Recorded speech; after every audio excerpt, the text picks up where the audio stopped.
They called me too simple, too ordinary, not polished enough for their fancy company. My manager fired me in front of everyone, laughing as I packed my things. But 24 hours later, that same manager was begging me to come back. Here's what they didn't know about simple little me. Before I tell you how everything fell apart for them, do me a favor, hit that subscribe button and turn on notifications. Trust me, you won't believe what happens next. And stick around until the end because the twist will leave you speechless. My name is Camila, and I'm 28 years old. 3 years ago, I got a job at Bright Wave Solutions, a marketing tech company that worked with big corporate clients. It wasn't my dream job, but it paid the bills, and honestly, I loved what I did. I was a junior data analyst, which basically meant I looked at numbers, found patterns, and helped the company make better decisions. I wasn't the loudest person in the room. I didn't wear designer clothes or drive a fancy car. I was just me. Simple, quiet, hard-working me. Every morning, I'd wake up at 6, put on one of my simple cotton dresses, usually something in soft colours like cream, light blue or pink, and I'd drive to the office in my old Honda. I'd bring my lunch from home, usually leftovers or a sandwich, because eating out every day seemed like a waste of money. I didn't wear much makeup, just some lip balm and maybe a bit of mascara if I remembered. I wasn't trying to impress anyone. I was there to work, to do my job well, and to go home at the end of the day feeling like I'd accomplished something.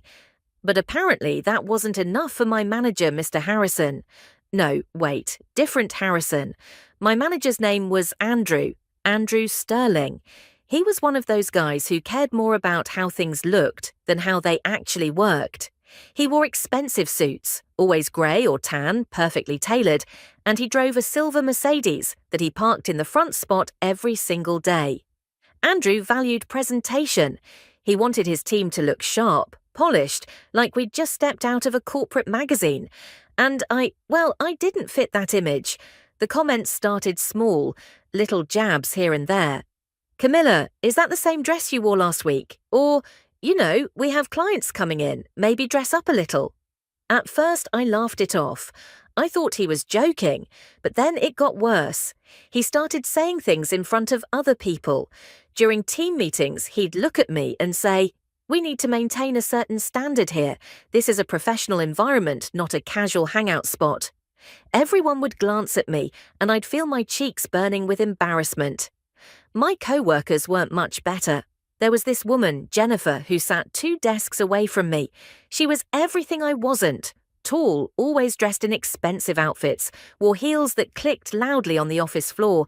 She loved to make comments about my simple lifestyle. "Oh, Camilla brought lunch from home again. How cute," she'd say, loud enough for everyone to hear. Or she'd walk past my desk and whisper to another co-worker, "Does she own anything that isn't from a discount store?" They'd laugh, and I'd pretend I didn't hear. But here's the thing, despite all of that, I was good at my job. Really good. My data reports were always accurate. I could spot trends that others missed. I worked late when projects needed finishing, and I never complained. I thought that if I just kept my head down and did excellent work, eventually they'd see my value. Eventually, they'd respect me for what I could do, not what I looked like. Then everything changed when Brightwave landed the biggest client in the company's history, Tech Fusion Corporation. It was a $5 million contract, and everyone in the office was buzzing with excitement. This was the kind of deal that could transform the company, give everyone bonuses, maybe even promotions. Andrew called a meeting to announce the project team. I remember sitting there, hoping that maybe, just maybe, I'd get a real role in something this important. Andrew stood at the front of the conference room, grinning like he'd already won the lottery. "This is our moment, people," he said. "Tech Fusion is trusting us with their complete marketing analytics overhaul. Jennifer will lead the project team." Jennifer practically glowed with pride. "She'll be working with Mark and Susan on the main deliverables." My heart sank a little, but I told myself it was okay. Maybe I'd still have a supporting role. Then Andrew looked directly at me. Camilla, we'll need you to help with basic data entry and support tasks. Basic data entry. After 3 years of complex analysis, of finding insights that saved the company money, of staying late to fix other people's mistakes, I was being reduced to typing numbers into spreadsheets. But I smiled and nodded, because what else could I do? I needed this job. Over the next 3 weeks, I watched Jennifer and her team work on the Tech Fusion project, and I noticed things. Errors in their calculations, flawed assumptions in their market analysis. Their approach was all flash and presentation, but the actual data work was sloppy. I tried to say something.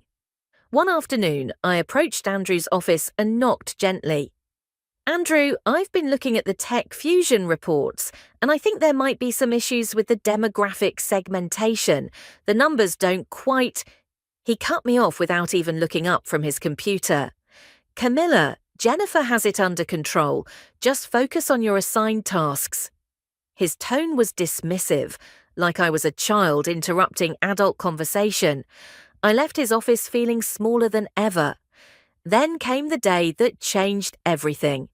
It was a Thursday morning, and Andrew called an emergency all-hands meeting. Everyone crowded into the main conference room, whispering about what could be so important. I stood near the back, as usual, trying to be invisible. Andrew walked in with this strange expression on his face, part anger, part something else I couldn't quite read.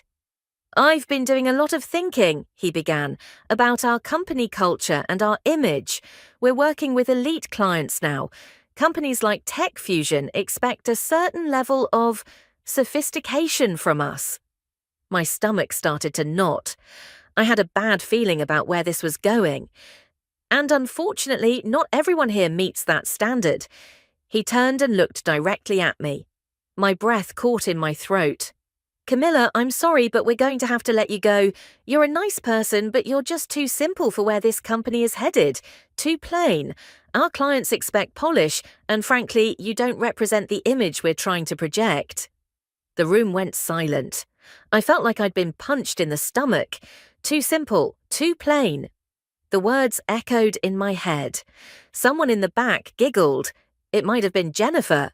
Andrew continued talking, something about restructuring and difficult decisions, but I couldn't hear him anymore. There was this ringing in my ears, and my vision started to blur with tears. I'll need you to pack up your desk today, Andrew said, handing me an envelope. My final paycheck. He actually smiled, this cold, satisfied smile, and added, good luck finding somewhere that wants, simple. Jennifer was definitely laughing now. I could hear others joining in, whispering. Some even had their phones out like this was entertainment. I walked to my desk in a daze, feeling everyone's eyes on me. My hands shook as I packed my few belongings, a coffee mug, some pens, a small plant I'd kept on my desk. The walk to the elevator felt like miles. Every step was humiliation. Every whisper was a knife. I barely remember the drive home. I just remember sitting in my car in the parking garage, crying so hard I thought I might be sick. When I finally made it to my apartment, I collapsed on my couch and let it all out. All the months of comments, all the mockery, all the times I'd felt less than, it all came pouring out. That night was one of the darkest of my life. I looked around my small apartment, my simple furniture, my ordinary life, and wondered if they were right. Maybe I was too simple, too plain, not good enough for success. I almost deleted everything on my laptop, almost threw away my work portfolio, convinced that I had nothing of value to offer.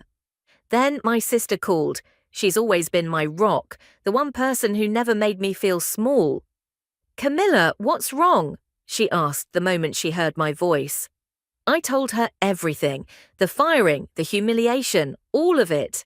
And you know what she said? They're idiots. You're brilliant, and they're too blind to see it. This is going to be the best thing that ever happened to you. You'll see. I didn't believe her then, but her words gave me just enough strength to sit up, to wipe my tears, and to open my laptop. That's when I saw my personal email inbox, which I'd been ignoring for days because work had been so consuming. There were several messages, but one subject line made my heart skip a beat. Consulting opportunity, Tech Fusion Corporation. Now, here's where I need to tell you something I haven't mentioned yet. Something that Andrew and Jennifer and everyone at Brightwave didn't know about me. For the past 2 years, I'd been running a freelance consulting business on the side. I called it DataWise Consulting. I'd started it almost by accident. A friend of a friend needed help with some data analysis, and I did it on a weekend. They paid me well and referred me to someone else.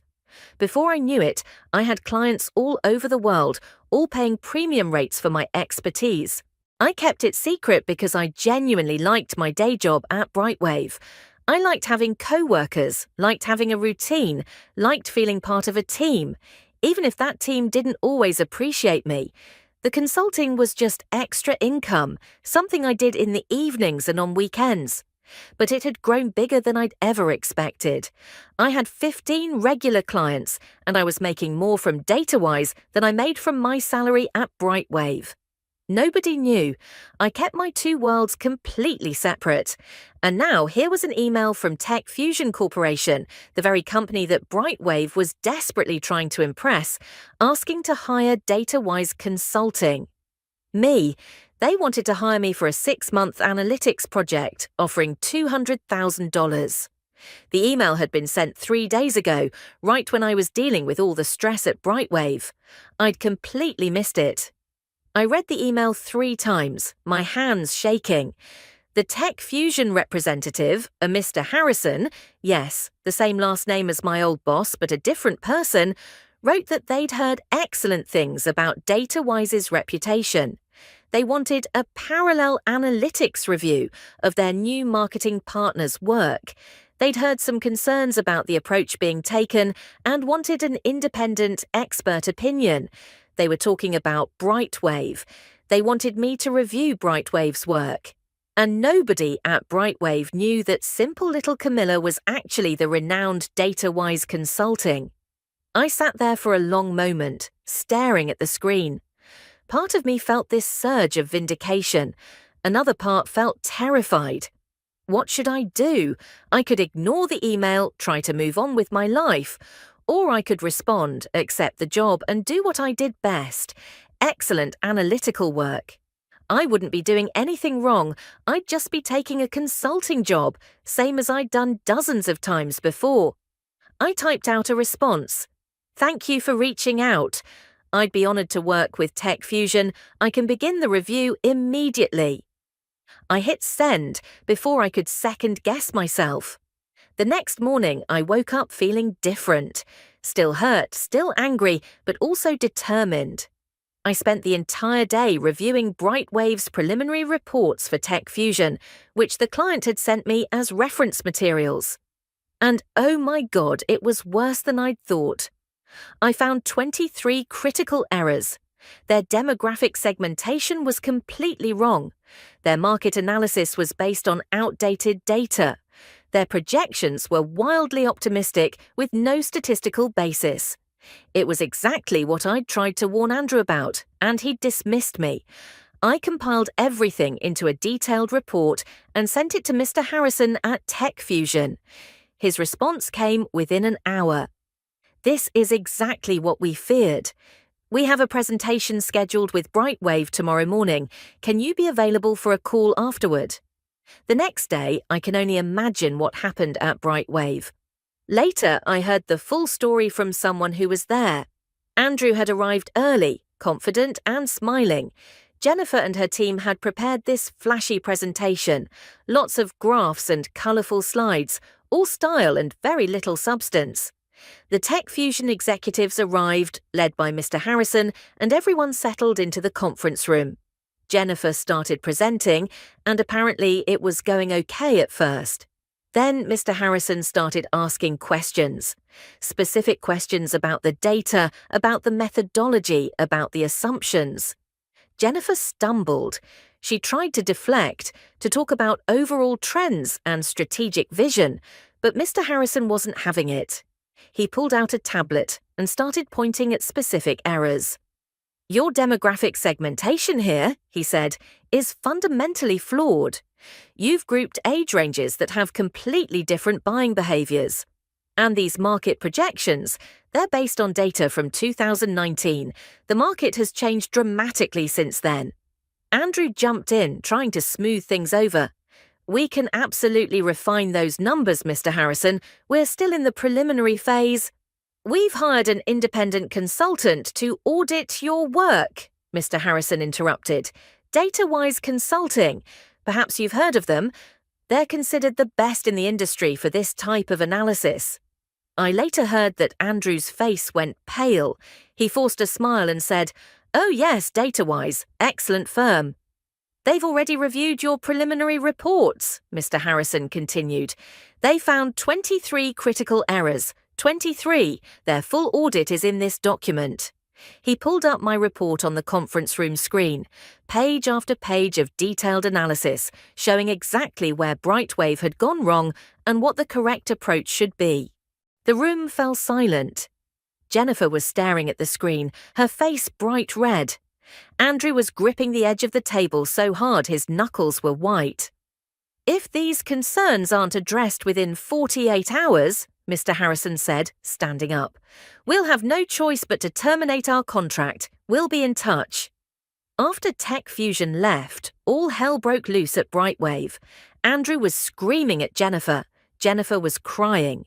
The whole team was frantically trying to understand DataWise's audit, trying to fix the errors, but they couldn't. The analysis was too complex, too sophisticated. They'd have to start over from scratch, and they didn't have time. That's when Andrew made a decision. He was going to hire DataWise himself. He'd offer them whatever it took to fix Brightwave's mess. He went to his office and sent an email to DataWise's business address, my address, though he didn't know it. I was sitting in my apartment when the email came through. I almost laughed when I read it. "Dear DataWise Consulting," it began, "we've become aware of your excellent work for Tech Fusion.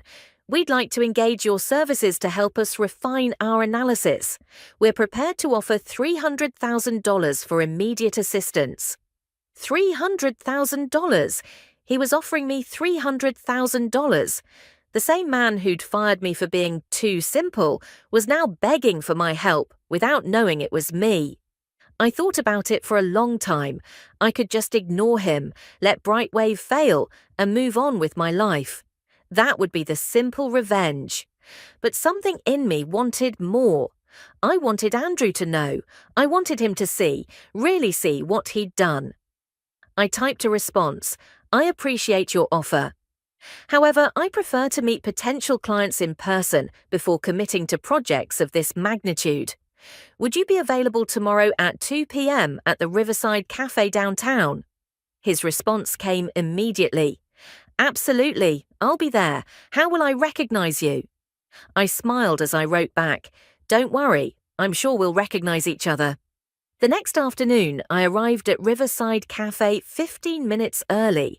I wore one of my simple dresses, a soft yellow cotton one that I'd worn to the office many times. I ordered a coffee and sat at a table by the window, watching the door. At exactly 2 p.m., Andrew walked in, followed by Jennifer. They both looked stressed, scanning the cafe for someone who looked like an important consultant, probably expecting someone in an expensive suit. Their eyes passed right over me. Andrew walked up to the counter, looking confused. I stood up and walked toward them. "Andrew," I said softly. He turned, annoyed. "Camila, what are you doing here? We're meeting someone important. This really isn't a good time." "You're meeting me," I said, louder this time. "I'm DataWise Consulting." The look on his face was priceless. His mouth literally fell open. Jennifer gasped, her hand flying to her mouth. "What?" Andrew finally managed to say. That's impossible. You're too simple," I finished for him. "Yes, Andrew, I am simple. I've been running DataWise for 2 years, building it up while working for you. I have clients all over the world who pay premium rates for my expertise. I've made more from my consulting business than I ever made at Brightwave. And now Tech Fusion has hired me to review your work, which, as you've discovered, is deeply flawed. I pulled out my laptop and opened it, showing them my data-wise portfolio. Clients from Fortune 500 companies, testimonials from executives, case studies showing the millions of dollars I'd saved companies through proper data analysis. Andrew stared at the screen like it was written in a foreign language. "You could have had this," I said quietly. "All this expertise, all this skill. You had it on your team for 3 years. But you were so focused on appearances, on what I wore and how I looked, that you never bothered to see what I could actually do." "Camila, Andrew started, but I held up my hand. "I can save your contract with Tech Fusion," I said. "I can fix all the errors, redo the analysis properly, and deliver something that will actually impress them. But my rate has changed. I want $500,000, and I want a public apology to every employee at Brightwave that you've ever made feel small or inadequate because of their appearance." Andrew's face went through about 6 different emotions: shock, anger, calculation, and finally something that might have been desperation. That's too much," he said, but his voice was weak. "Then good luck fixing it yourselves," I said, closing my laptop. "You have 48 hours before Tech Fusion walks. I'm sure you'll figure it out. After all, you're sophisticated professionals, right? You have Polish, you have the right image. That should be enough." I stood up to leave. Andrew grabbed my arm. "Wait, Camila, please, we need your help." I looked down at his hand on my arm, then back up at his face. "Let go of me, Andrew." He released me immediately. "I'm sorry," he said, and for the first time since I'd known him, he actually sounded sincere. "I'm sorry for how I treated you. You're right, I was wrong." "I know," I said, "but it's too late. I don't want to work with you, Andrew, not for any amount of money. Some bridges once burned can't be rebuilt." I walked out of that cafe with my head held high. Behind me, I heard Jennifer start to cry. I didn't look back. Brightwave lost the Tech Fusion contract 2 days later. $5 million gone. The company started struggling almost immediately. Without that huge contract, they couldn't make payroll. Layoffs began within 3 weeks. Andrew was fired by the executives a month later. Jennifer left before she could be let go, taking a job at a much smaller firm for half the salary. Brightwave Solutions shut down completely 6 months later. Meanwhile, my business thrived. Tech Fusion became my anchor client, referring me to 3 other major companies. I hired a small team, people who I chose based on their skills and their character, not their wardrobe. We work from home offices, dressed however we want, focused on delivering excellent results. About 3 months after everything happened, I received a LinkedIn message. It was from Andrew. "Camila," it read, "I know I have no right to ask this, but I'm struggling to find work. Everyone knows what happened at Brightwave. Would you be willing to give me some career advice? I understand if you say no." I stared at that message for a long time. Part of me wanted to ignore it, to let him struggle the way he'd made me struggle. But I'm not that person. I'm simple, remember? And simple people don't hold on to hate. So I responded, "Andrew, here's my advice. Stop judging people by their appearance. Start valuing substance over style. And remember that everyone you meet has something to teach you if you're humble enough to learn. Good luck." He wrote back, "Thank you. And Camila, you were always the most valuable person on my team. I'm sorry it took losing everything for me to see that." Now, 6 months later, I'm sitting in my simple apartment, working with clients all over the world, making more money than I ever dreamed possible. I still wear my simple dresses. I still bring lunch from home when I go to coffee shops to work. I still drive my old Honda. Because you know what I learned through all of this. Being simple isn't a weakness. It's not something to be ashamed of. Simple means you're not wasting energy on things that don't matter. Simple means you're focused on what's real, what's true, what actually makes a difference. The fancy clothes, the expensive car, the polished image, none of that determines your worth. None of that shows what you're capable of. They called me too simple for their company. They were right. I was too simple for their superficial, appearance-obsessed culture. But I was never too simple for success. I was never too simple to build something meaningful, and I was certainly never too simple to know my own worth, even when they tried to convince me otherwise. So if someone ever makes you feel like you're not enough because you're too simple, too quiet, too ordinary, remember my story.